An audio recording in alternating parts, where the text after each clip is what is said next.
I'm Mecha Random 42. You might also know me as Random Game User 42. And we had a pretty busy day with a lot of news and stuff happening. So the big story, obviously, and I'm going to break it down for you guys. I was on Midnight's Edge After Dark talking about this for about an hour when the news broke. I did a live stream for about 2 hours myself about this whole Bob Iger news, but I want to give you guys a quick condensed little video to kind of recap everything that was revealed in this interview.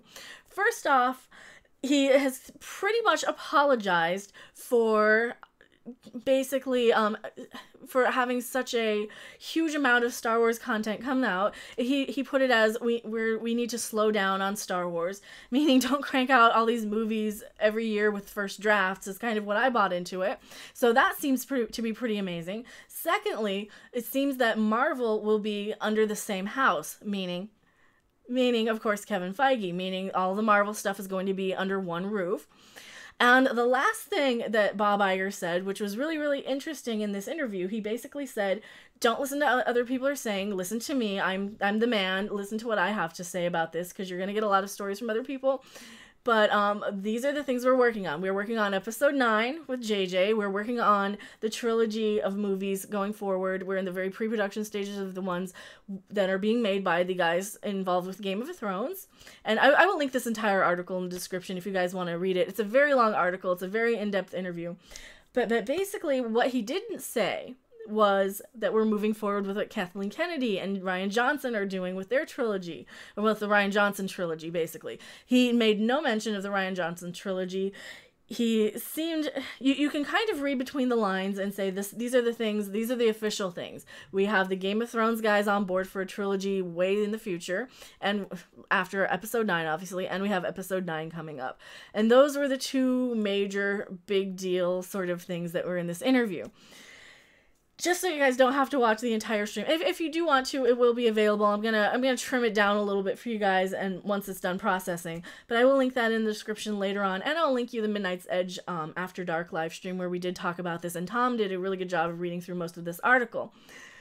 So what does this mean? Well, we're happy that we're happy that all the Marvel movies seem to be under the same house. I'm very excited for you guys. I'm not the hugest comic book movie fan, as you guys know, but I am certainly excited.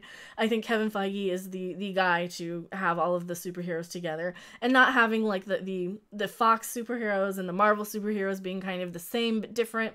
I think it's gonna work out really good for continuity and for like your in-universe stuff and fan service, to use a term that probably isn't correct here, but to appease the fandom. I think that's a really good thing. I also think that because of this interview, I think he's really trying to say, read between the lines, don't listen to what Kathleen Kennedy said, because remember, she had the track record of not knowing that they were using Carrie Fisher footage in episode 9. Like, she really seems to be out of the loop. This really is kind of one of those read between the lines sort of situations. He didn't mention anything about her. He didn't mention anything about Rian Johnson. He said, listen to me, these are the things we're doing right now. So I think that's going to be some pretty good news in the Star Wars universe in general. It's going to be good for Marvel.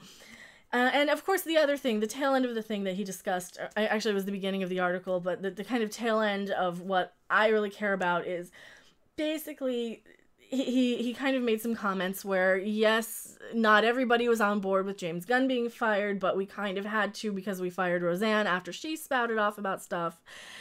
And yeah, that's kind of the gist of what he said there. And you can kind of take it as that, what else would they do? This is Disney after all. They're the family-friendly sort of, they're the family-friendly studio. They're the ones that they have a brand to protect. They have an image to protect, and their image is kind of very much like Nintendo or something, where they are a family company.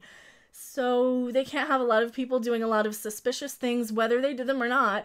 They just can't have a lot of people going around and doing that sort of thing. And I totally understand that, totally get it 100%.